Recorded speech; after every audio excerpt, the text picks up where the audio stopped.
बिस्मिल्लाहिर्रहमानिर्रहीम अस्सलाम वालेकुम। Welcome to Naina voice. तमाम वीडियो अपडेट्स के लिए नैना वॉइस को सब्सक्राइब करके बेल नोटिफिकेशन का बटन प्रेस कर दें।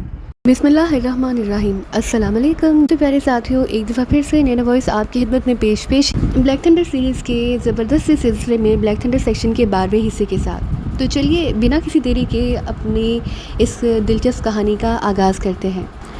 ग्राहम आपसे बात करना चाहता है चीफ। दूसरी तरफ से डेरिक ने कहा, कराओ बात। हाग ने तकरीबन चीखते हुए लहजे में कहा। वो अभी तक अपने आप को पूरी तरह संभाल ही ना पा रहा था। चीफ, मादाम गेटा स्पेशल लाकर में फ़ाइलें रखने के लिए मुझे साथ ले गई थी और उन्होंने मेरे सामने लाकर खोलकर फ़ाइलें रखवाई थी और यहाँ सेफ़ के बारे में मुझे सिरे से इल्म ही नहीं था। लेकिन अब वाकई उस सेफ़ में ना ही लाकर की चाबी मौजूद है और ना ही कार्ड। ग्राहम ने इंतहाई मोदबाना लहजे में कहा, तुम फौरी तौर पर लाकर कारपोरेशन से उस लाकर के बारे में मालूमात हासिल करो, फिर डेरी के साथ जाकर उस लाकर को खुलवाओ जिस तरह भी वो खुल सके और वहाँ से फाइलें निकालकर डेरी के हवाले करो। हाग ने चीखते हुए लहजे में कहा। Yes chief. दूसरी तरफ से ग्राहम ने और भी ज़्यादा मोदबाना लहजे में कहा। डेरिक से बात कराओ। हाग ने कहा। Yes chief. चंद लम्हों बाद डेरिक की आवाज़ सुनाई दी। डेरिक, फाइलें हासिल होते ही तुमने उन्हीं नंबरों पर फ़ौरन मुझे कॉल करना है, मैं तुम्हारी कॉल का इंतज़ार करूँगा। हाग ने उसीले लहजे में कहा। Yes chief. दूसरी तरफ से कहा गया तो हाग ने फ़ौरन फीस का एक बटन प्रेस करके उसे ऑफ कर दिया। न जाने ग्रेटा ने सेफ से चाबी और कार्ड निकाल कर कहाँ रख दिया और क्यों। वो तो ऐसे मामला में बेहद जिम्मेदारी का सबूत देती थी, इसलिए तो मैंने फार्मूला उसकी तहवील में दिया था। हाग ने फ़ोन पीस ऑफ करके बड़बड़ाते हुए कहा। उसे दरअसल इत्मीनान इसलिए था कि उसे 100% यकीन था कि फार्मूला लामहला लाकर में महफूज पड़ा है, लेकिन फिर अचानक उसके जहन में ख्याल बर्फ के कूंदे की तरह लिपका तो वो बेएहतियात उछल पड़ा। अरे, ग्रेटा को हलाक कर दिया गया है और लाकर की चाबी और कार्ड भी सेफ से गायब है। कहीं ये वारदात पाकिस्तानी एजेंटों की ना हो। अरे वेरी बैड। लेकिन उन्हें कैसे मालूम हो गया कि ग्रेटा के पास फार्मूला है। हाग ने इस बार कदरी ऊंची आवाज़ में बड़बड़ाते हुए कहा। उसके साथ ही एक और ख्याल आया और वो बेएहतियात उछल पड़ा। उसे याद आ गया कि ग्रेटा ने उसे कॉल करके कहा था कि एक औरत और 4 मर्द उसके पास आए थे और उन्हें राल्फ ने बताया था कि फार्मूला ग्रेटा के पास है, फिर वो वापस चले गए।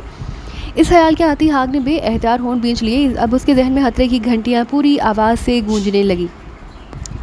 वो ज़हनी तौर पर सारी सिचुएशन का तज्जिया कर रहा था। उसने ज़हनी तौर पर जो नक्शा बनाया उसने उसका दिल दहला कर रख दिया। अगर उन पाकिस्तानी एजेंटों ने किसी तरह ग्रेटा की कॉल चेक कर ली है, इस तरह उन्हें फार्मूले के बारे में इल्म हो गया और उन्होंने ग्रेटा को मजबूर करके उसे सेफ खुलवाया, फिर वहाँ से चाबी और कार्ड निकाल कर ग्रेटा और उसकी पर्सनल सेक्रेटरी को हलाक करके निकल गए। चूँकि अब दिन का वक्त था, इसलिए उसे खतरा महसूस होने लग गया कि कहीं वो लाकर से फार्मूला भी ना निकाल कर ले गए हों। फिर अभी बैठा वो सोच ही रहा था कि मेज़ पर रखे हुए स्पेशल फ़ोन पीस से घंटी बजने की आवाज़ सुनाई दी और हाग ने हाथ बढ़ाकर बटन प्रेस कर दिया। हेलो डेरी, कॉलिंग बटन दबते ही डेरी की आवाज़ सुनाई दी। यस, हाग ने अपने महसूस लहजे में कहा। चीफ, मैं और ग्राहम ने इंतजामिया की मदद से स्पेशल लाकर खोला, लेकिन लाकर खाली और चीफ स्पेशल लाकर को ऑपरेट करने वाले मास्टर कंप्यूटर से मालूम हुआ कि इस लाकर को आज सुबह 7 बजे बाकायदा ऑपरेट करके खोला गया है। डेरिक ने कहा तो हाग को यूँ महसूस हुआ जैसे उसका दिल जकलह धड़कना बंद हो गया हो। क्या मतलब? उसमें फार्मूले की फाइलें नहीं, ये कैसे हो सकता है? चाबी और कार्ड के बगैर तो उसे कोई ऑपरेट नहीं कर सकता, ग्राहम ने कहा। हाग ने चीखते हुए लहजे में कहा। मैं ग्राहम बोल रहा हूँ चीफ, डेरिक ने दुरुस्त बताया। चीफ, और मैंने जो मालूमात हासिल की हैं उनके मुताबिक सुबह ऑपरेट रूम खोलते ही एक एग्रीमेंट मर्ज यहाँ पहुँचा। उसने बाकायदा लाकर को ऑपरेट किया, फिर वापस चला गया। चूँकि तमाम कार्रवाई मामूल के मुताबिक थी, इसलिए किसी ने इस पर एतराज़ नहीं किया और बताया गया कि सिर्फ वही एग्रीमेंट जो स्पेशल लाकर सेक्शन में गया था, उसके अलावा और कोई स्पेशल लाकर सेक्शन में दाखिल नहीं हुआ। ग्राहम ने जवाब देते हुए कहा। अरे वेरी बैड। इस एग्रीमेंट का हुलिया मालूम करो, पूरे सार्कों में आग लगा दो, वहाँ से निकासी के तमाम रास्ते चेक कराओ और हर सूरत में उसको पकड़ कर उससे फार्मूला हासिल कर लो। हाग ने इस बार हिज़ानी अंदाज में चीखते हुए कहा। यह स्टीव। दूसरी तरफ से कहा गया तो हाग ने फ़ौरन फ़ोन ऑफ कर दिया। उसने अपने जहन में जो नक्शा मुरतब किया था उसकी तस्दीक हो गई थी।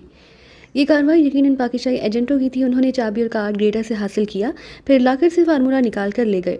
वो बैठा सोचता रहा कि अब क्या किया जाए, अब उन्हें किस तरह पकड़ा जाए, क्योंकि ये बात बहरहाल वो भी अच्छी तरह जानता था कि डेरिक या ग्राहम उस काबिल नहीं कि वो पाकिस्तानी एजेंटों का मुकाबला कर सके। अभी बैठा वो सोच ही रहा था कि फ़ोन की घंटी बज उठी तो हाग ने हाथ बढ़ाकर रिसीवर उठा लिया। यस, हाग ने कहा। मेन हेडक्वार्टर से कॉल है चीफ, स्पेशल फ़ोन अटेंड करें। दूसरी तरफ से कहा गया तो हाग ने बगैर कुछ कहे रिसीवर रख दिया और उठकर एक अलमारी की तरफ बढ़ गया। उसने अलमारी खोली और उसमें मौजूद एक महसूस साथ का फ़ोन पीस निकाल कर उसने मेज़ पर रखा। उसमें सिर्फ एक ही बटन था, उसने वो बटन प्रेस कर दिया। काफ़ी देर तक खामोशी तारी रही, फिर अचानक तेज़ सीटी की आवाज़ सुनाई देने लगी। यस, ए सेक्शन इंचार्ज हाग फ्राम दी सेंट, हाग ने मोदबाना लहजे में कहा। Special director from main headquarter. एक अजीब सी चीखती हुई आवाज़ सुनाई दी। बोलने वाला इंसान लगता ही ना था। यूँ महसूस हो रहा था जैसे किसी भारी मशीन की गरारियाँ आपस में जगड़ खा रही हों और उनमें से अल्फाज ढलकर निकल रहे हों। यस सर, हुक्म सर। हाग ने कहा। इन हेडक्वार्टर को रिपोर्ट मिली है कि तुमने पाकिशा से हासिल खसूसी फार्मूला अपनी औरत ग्रेटा के पास रखवाया था, हालांकि ये असूल के खिलाफ है और अब ये फार्मूला पाकिशाई एजेंट वापस ले उड़े हैं और उन्होंने टोक्यो की अहम लेबॉर्ट्री भी तबाह कर दी है। क्या ये दुरुस्त है? मेन हेडक्वार्टर ने उसी लहजे में बात करते हुए कहा।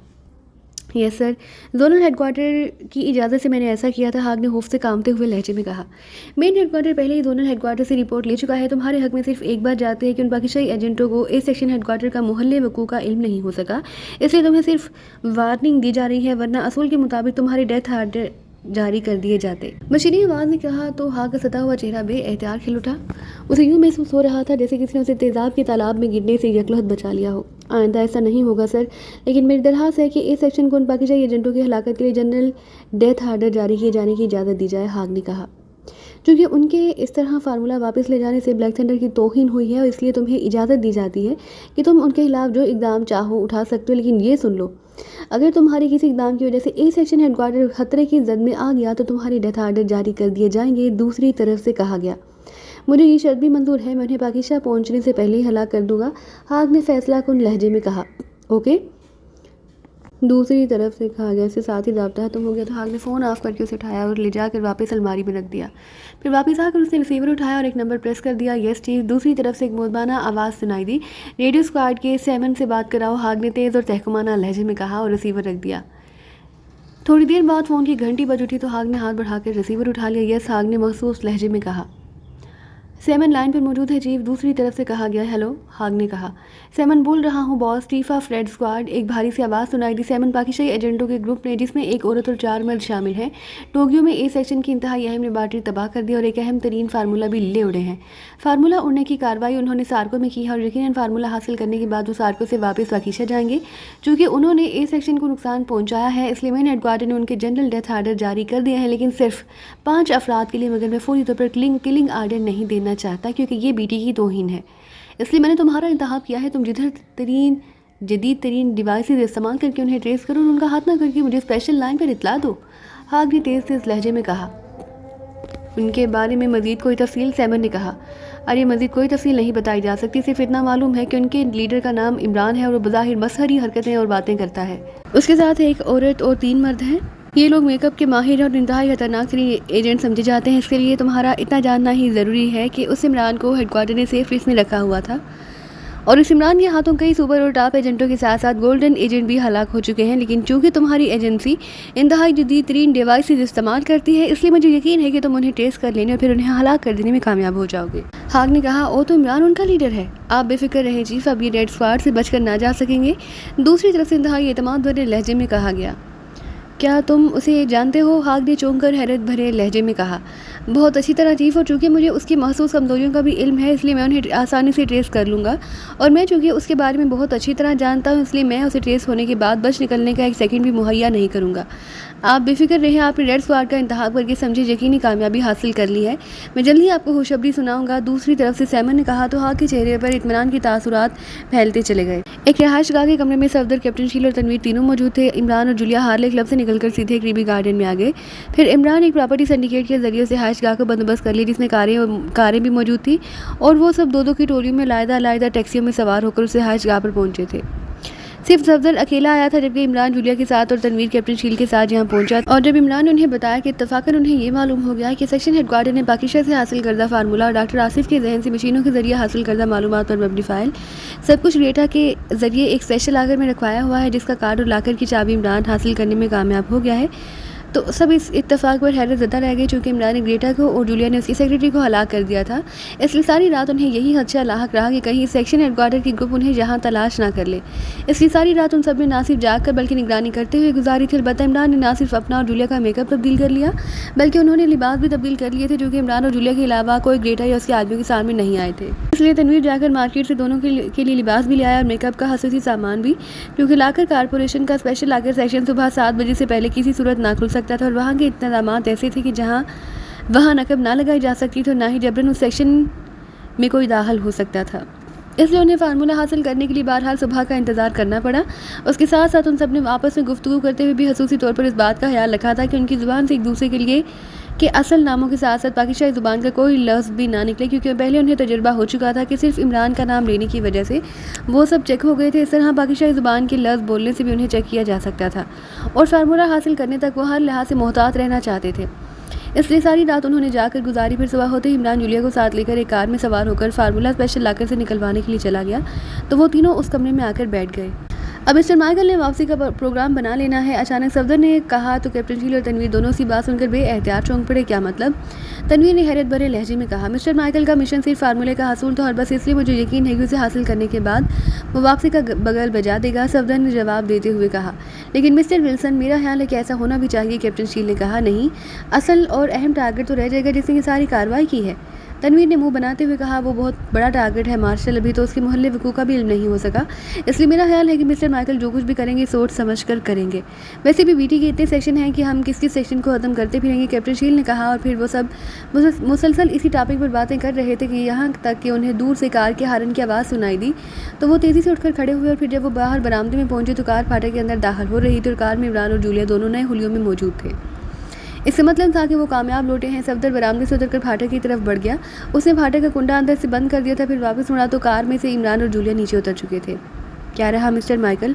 सफदर ने मुस्कुराते हुए कहा। विक्ट्री, इमरान ने मुस्कुराते हुए जवाब दिया। तो सफदर के साथ साथ बरामदे में खड़े कैप्टन शील और तनवीर के चेहरों पर इत्मीनान के तासुरात उभर आए, क्योंकि उनके ख्याल के मुताबिक इस मिशन का इंतहाई कठिन मरहला बहरहाल कामयाबी से मुकम्मल हो गया था। थोड़ी देर बाद वो सब उसी कमरे में पहुँच गए।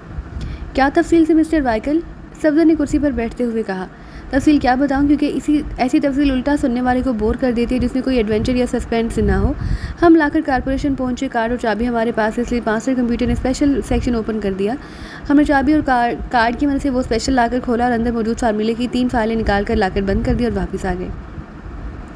उसके बाद रास्ते में मैंने एक इंटरनेशनल करियर सर्विस के ऑफिस में पहुंचकर वहां इन फाइलों को खसूसी तौर पर पैक करवा कर पाकिशा भिजवा दिया। चूँकि कुरियर सर्विस वालों की पहली फ़्लाइट 1 घंटे बाद जाना था, इसलिए हम उस वक्त तक एयरपोर्ट पर मौजूद रहे जब तक फ़्लाइट रवाना ना हो गई। उसके बाद हम वापस आ गए। बस ये तफसील है। इमरान ने जवाब दिया। अब आइंदा का क्या प्लान है आपका? सफदर ने कहा। प्लान क्या होना है, बस अब वापसी, इमरान ने सादा से लहजे में कहा, जबकि हमारा ख्याल है कि सेक्शन हेडक्वार्टर का खात्मा भी ज़रूरी है। सफदर ने कहा, अरे नहीं, पहली बात तो ये कि हमारा मिशन फार्मूले का हसूल था। जब तक मामला अंदाज में चल रहे थे कि हमारा ख्याल था कि फार्मूला सेक्शन हेडक्वार्टर में है तो वो हमारा टारगेट था, लेकिन अब इत्तेफाक से या हमारी खुशकिस्मती से फार्मूला बाहर से ही दस्तियाब हो गया है, तो अब मामला ख़त्म हो गया है। इमरान ने संजीदा लहजे में जवाब देते हुए कहा, लेकिन मिस्टर माइकल, सेक्शन हेडक्वार्टर को लामहला ग्रेटा की मौत का इल्म हो जाएगा या अब तक हो चुका होगा और उसे मालूम है कि फार्मूला ग्रेटा के पास था, इसलिए अब जब उन्हें हिलाकर हाली मिलेगा तो वो हमारा पीछा बाकिशा तक ना छोड़ेंगे। इसलिए मेरा ख्याल है कि हमें उसका बंदोबस्त पहले ही कर लेना चाहिए। कैप्टन शील ने संजीदा लहजे में कहा, जबकि मेरे ख्याल में ऐसा नहीं, बीटी का मेन हेडक्वार्टर ऐसा करने की इजाज़त नहीं देगा, क्योंकि अभी ये लोग दुनिया पर कब्जा करने की तैयारियों में मसरूफ़ हैं। अगर उन्होंने हमारे खिलाफ काम किया तो उन्हें मालूम है कि मेन हेडक्वार्टर के खिलाफ काम करने पर मजबूर हो जाएंगे और मेन हेडक्वार्टर नहीं चाहेगा कि वो अपने वक्त से पहले दुनिया पर ओपन हो जाए। इमरान ने कहा, इसका मतलब है कि आप सेक्शन हेडक्वार्टर के खिलाफ काम करने के लिए तैयार नहीं हैं। सफदर ने एक तवील सांस लेते हुए कहा, सुनो, फिलहाल हमारा मिशन मुकम्मल हो गया है और सेक्शन हेडक्वार्टर ने अभी तक हमारे खिलाफ कोई ऐसा ऑपरेशन भी नहीं किया जिसको इजवाज़ बनाकर हम सेक्शन हेडक्वार्टर के खिलाफ काम करें, इसलिए फ़िलहाल तो हमारी वापसी होगी। हाँ, अगर कोई ऐसा इजवाज़ सामने आ गया तो फिर सेक्शन हेडक्वार्टर के खिलाफ भी काम हो सकता है। इमरान ने फैसला कुन लहजे में कहा तो सब ने बेएहतियात होंठ बींच लिए। जूलिया मुसलसल खामोश बैठी हुई थी। इमरान ने रिसीवर उठाया और तेज़ी से नंबर प्रेस कर दिए। आहन में से लाउडर का बटन भी प्रेस कर दिया। Inquiry please. रब्ता कायम होते ही दूसरी तरफ से एक निस्वानी आवाज़ सुनाई दी। Chartered section airport operation manager का नंबर दें। इमरान ने कहा तो दूसरी तरफ से नंबर बता दिया गया। इमरान ने क्रैडल दबाया, फिर टोन आने पर उसने नंबर प्रेस करने शुरू कर दिए। Operation manager, chartered section. रब्ता कायम होते एक मर्दाना आवाज़ सुनाई दी तो इमरान ने 5 अफराद के लिए एक जेट त्यारा क्रीमा के दारुल हुकूमत वेलिंगटन के लिए बुक करा लिया। उसे मालूम था कि जहाँ से त्यारा बरह रास्त पाकिशा जाने के लिए चार्टर्ड ना किया जाएगा, बल्कि जबकि वेलिंगटन से वो आसानी से त्यारा चार्टर्ड करा के या आम फ्लाइट पर जैसे भी हालात होंगे पाकिशा आसानी से पहुँच जाएंगे। दूसरी तरफ से उन्हें बताया गया कि 2 घंटे बाद त्यारा परवाज़ के लिए तैयार होगा, लेकिन उन्हें कम अज़ कम 1 घंटा पहले एयरपोर्ट पहुंचकर पेमेंट करना होगी। चनाचे इमरान ने हामी भर ली। फिर 1 घंटे बाद वो एयरपोर्ट पहुंच गई। इमरान ने वहां काउंटर पर जाकर पेमेंट की और रसीद लेकर अब वो रेस्टोरेंट में आकर बैठ गए थे। फिर 1 घंटे बाद जब उन्हें इत्तला मिली कि त्यारा परवाज़ के लिए तैयार है तो वो सब उठे और उस मखसूस हिस्से की तरफ बढ़ गए जहाँ चार्टर त्यारा मौजूद था। थोड़ी देर बाद देव हैकल जेट त्यारा फ़िज़ा में परवाज़ करता हुआ आगे बढ़ा जा रहा था। अब तो मेरे ख्याल में हमें असल नाम लेने से कोई नुकसान नहीं हो सकता, सफदर ने कहा। हाँ, अब हम उनकी गिरफ्त से आज़ाद हो चुके हैं, इमरान ने मुस्कुराते हुए कहा। इमरान साहब, मिस जूलिया मुसलसल खामोश हैं, उसकी क्या वजह है? सफदर ने मुस्कुराते हुए कहा। मुझे इमरान की तरह वापसी पर सख्त अफसोस है। उसका रवैया और अंदाज़ ऐसा है जैसे ये खौफजदा होकर भाग रहा हो। मुझे मालूम है कि चीफ ने उस वक्त तक उसका साथ देना जब तक हम मिशन के सिलसिले में मसरूफ़ हैं, इसलिए मैं खामोश हूँ। किसी के बोलने से पहले जूलिया ने कहा, हमें खुद इस तरह वापसी पर अफसोस है, लेकिन इमरान साहब की बात बहरहाल दुरुस्त है कि सेक्शन हेडक्वार्टर के खिलाफ बगैर किसी जवाब से भी तो काम नहीं किया जा सकता। कैप्टन शील ने कहा, जवाब तो मौजूद है। उस सेक्शन हेडक्वार्टर ने पाकिशा के खिलाफ काम किया है, वहाँ से फार्मूला हासिल किया, फिर पाकिशा के बीमार साइंसदान को अगवा किया, उसके बाद उस पर जहनी तशद्दुद करके उसे हलाक कर दिया। क्या ये जवाब कम है? तनवीर ने वसीले लहजे में कहा। उसके जवाब में, हमने उनकी एक अहम तरीन लेबॉरेटरी तबाह कर दी, उनके यहाँ के अहम आदमी हलाक कर दिए गए, फिर वो फार्मूला भी हमने वापस कर लिया। क्या इतना काफ़ी नहीं? इमरान ने मुस्कुराते हुए जवाब दिया, लेकिन फिर इससे पहले कि मजीद कोई बात होती, काकपट का दरवाज़ा खुला और कड़ियों में से एक आदमी हाथ में कार्डलेस फ़ोन पीस उठाए उनकी तरफ बढ़ने लगा। वो सब चौंक कर उसे देखने लगे। मिस्टर इमरान कौन है? उनके लिए कॉल है, आने वाले ने कहा तो इमरान ने हाथ बढ़ाकर उसे फ़ोन पीस ले लिया। शुक्रिया, मैं बाद में आकर ये ले जाना, इमरान ने आने वाले से कहा तो आदमी सर हिलाता हुआ मुड़ा और वापस चला गया। किसकी कॉल हो सकती है? तकरीबन सब ने हैरत भरे अंदाज में कहा, तुम्हारे चीफ की ही हो सकती है, उसकी हज़ार आंखें हैं। इमरान ने मुंह बनाते हुए कहा तो सब ने इस अंदाज में सर हिला दी जैसे इमरान के जवाब की तस्दीक कर रहे हों। इमरान ने लाउडर का बटन प्रेस किया, फिर फ़ोन ऑन कर दिया। Hello Ali Imran, MSc DSc आक्सन बोल रहा हूँ, इमरान ने बड़े चहकते हुए लहजे में कहा, क्योंकि वो भी यही समझा था कि चीफ की ही कॉल होगी, क्योंकि करियर सर्विस से पैकेट रवाना करने के बाद उसने वहीं इमारत के बरामदे में मौजूद एक पब्लिक फ़ोन बूथ से स्पेशल कार्ड के जरिए ब्लैक ज़ीरो से बात की थी और उसे तफसील से सब कुछ बताने के साथ साथ ये भी बता दिया कि टीम के साथ बाकी साथी सेक्शन हेडक्वार्टर के खिलाफ फौरी एक्शन लेने पर मिसर हैं, जबकि वो फौरी तौर पर ऐसा नहीं चाहता। इसलिए अगर जूलिया भी उससे बात करे तो वो सेक्शन हेडक्वार्टर के खिलाफ काम करने से उन्हें रोक दे, जबकि जूलिया इस दौरान बाहर कार में ही बैठी रही थी। इमरान को मालूम था कि जूलिया को भी इस कॉल के बारे में इल्म ना हो सका था। ब्लैक ज़ीरो के लिए ये मुश्किल बात ना थी कि वो सार्को एयरपोर्ट से चार्टर्ड तैयारी के बारे में मालूमात हासिल करके जहां कॉल करे। मिस्टर अली इमरान, मैं रेड स्क्वाड का चीफ सैमन बोल रहा हूँ। दूसरी तरफ से एक भारी सी आवाज़ सुनाई दी तो ना सिर्फ इमरान बल्कि उसके सब साथी भी बेएहतियात चौंक पड़े। क्या तुम वही सैमन हो जो एक्रीमा की रेड एजेंसी की बलगम ज़दा ना कहलाता था? इमरान ने मुस्कुराते हुए कहा, क्योंकि वो आवाज़ पहचान गया था। हाँ, मैं वही सैमन हूँ और जो कुछ तुमने अभी कहा ये भी तुम ही कहा करते थे। दूसरी तरफ से जवाब दिया गया, तो क्या रेड एजेंसी का नाम तब्दील करके अब रेड स्क्वाड रख दिया गया है? अगर ऐसा है तो फिर मुबारक हो कि एजेंसी बहरहाल तरक्की करके स्क्वाड तक तो पहुँच गई है और तुम उसकी चीफ बन गई। इमरान ने मुस्कुराते हुए कहा, मैंने 3 साल कबल रेड एजेंसी छोड़ दी थी और अब मैं एक प्राइवेट तंजीम रेड स्क्वाड का चीफ हूँ और मेरी तंजीम रेड स्क्वाड का ताल्लुक ब्लैक थंडर से है। दूसरी तरफ से कहा गया तो इमरान के साथ साथ एक बार फिर सारे साथी चौंक पड़े। अब इमरान के चेहरे पर भी संजीदगी के तासुरात उभर आए थे। मतलब है कि पहले तुम सिर्फ रेड या रेड एंड ब्लैक बन चुके हो। बहरहाल उसे भी तरक्की कहा जा सकता है। इमरान ने कहा, तुम्हारी मर्जी, तुम जो चीज़ चाहे कहते रहो। मैंने तुम्हें इसलिए कहा कि तुमने ब्लैक थंडर के एक सेक्शन का फार्मूला बाला ही बाला उड़ा लिया है और अब सेक्शन हेडक्वार्टर तुम्हें जिंदा सलामत फार्मूले समेत वापस पाकिस्तान नहीं पहुंचने देना चाहता। चनांचे सेक्शन हेडक्वार्टर ने मुझसे रब्ता किया और मुझे हुक्म दिया कि तुम्हारा और तुम्हारे साथियों का खात्मा पाकिस्तान पहुंचने से पहले हो जाना चाहिए। चनांचे मैंने सार्को में कार्रवाई का आगाज़ किया, लेकिन मुझे इतराज़ है कि मैं फौरी तौर पर तुम्हें ट्रेस ना कर सका। लेकिन मुझे तुम्हारी फितरत का अंदाज़ा था कि तुम अपना मिशन मुकम्मल करके फौरी तौर पर वापस जाने का प्रोग्राम बनाओगे, इसलिए मैंने अपने आदमी एयरपोर्ट पर तैनात कर दिए। फिर जब तुम्हारा ग्रुप वहाँ पहुँचा तो मुझे इतला मिल गई, लेकिन तस्दीक होना बाकी थी। इसलिए जब त्यारा फ़िज़ा में बुलंद हुआ तो तुम लोगों ने अपने असल नामों से बातचीत शुरू की, तो इस बात की हतमी तौर पर तस्दीक हो गई कि इस त्यारे में सफ़र करने वाले तुम लोग ही हो। चनांचे मैंने तुम्हारे हाथ में की तमाम इंतजामात करा लिए हैं। त्यारा जैसे ही वेलिंगटन एयरपोर्ट से उतरेगा और तुम त्यारे से बाहर आओगी तो तुम्हारा खात्मा कर दिया जाएगा। वैसे एक बात और भी बता दूं कि वेलिंगटन एयरपोर्ट के लिए बुक होने वाला त्यारा कानून के मुताबिक और किसी एयरपोर्ट पर नहीं उतर सकेगा, इसलिए तुम्हारी उसे किसी और जगह पहुँचाने की कोशिश फजूल साबित होगी। मैंने तुम्हें कॉल इसलिए किया है कि तुम्हें मरने से पहले इतला भी कर दूं और ये भी बता दूं कि तुम्हारी मौत किसके हाथों हो रही है। सैमन ने जवाब देते हुए कहा, क्या तुम्हारी बात सेक्शन हेडक्वार्टर की चीफ से बराह रास्त हुई है? हाँ, क्यों? क्या तुम मेरी से बात करा सकते हो?